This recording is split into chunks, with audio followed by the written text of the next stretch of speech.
Tô indo pro trabalho. Tá caindo muita neve. Tudo branco. Tudo liso.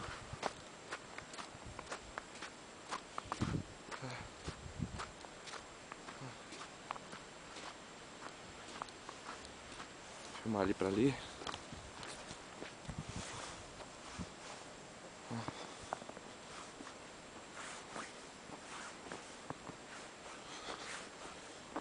Gente, é até o joelho. Incrível. E é lindo também, né? Assim, sem dizer, sem contar que é lindo. É tudo isso.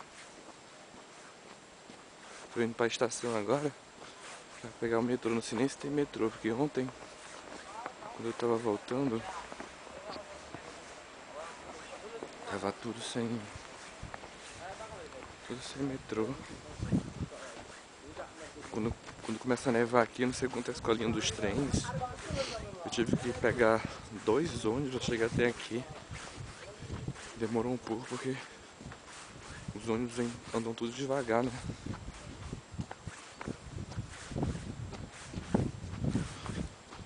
Nossa, tá muito frio.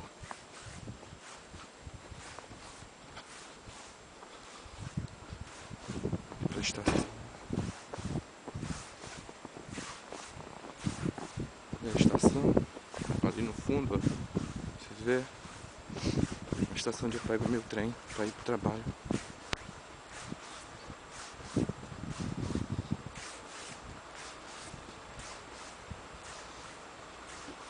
Muita neve.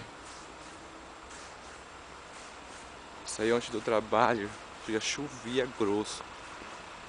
Nunca tinha visto. Aquela neve, aquela coisa branca.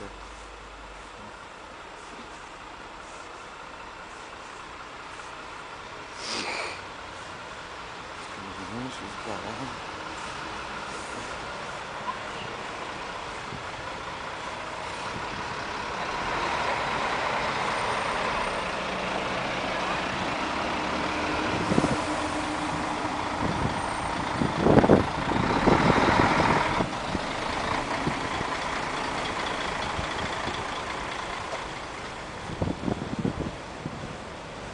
Tentar cruzar aqui a rua. Tá um tráfego horroroso.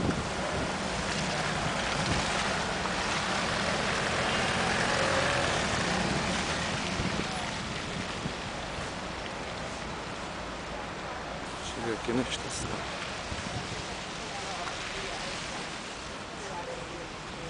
Eu acho que não tem. Eu acho que não tem metrô. Todo mundo vindo. Bom, deixa eu desligar aqui que eu vou entrar agora na estação. Tchau.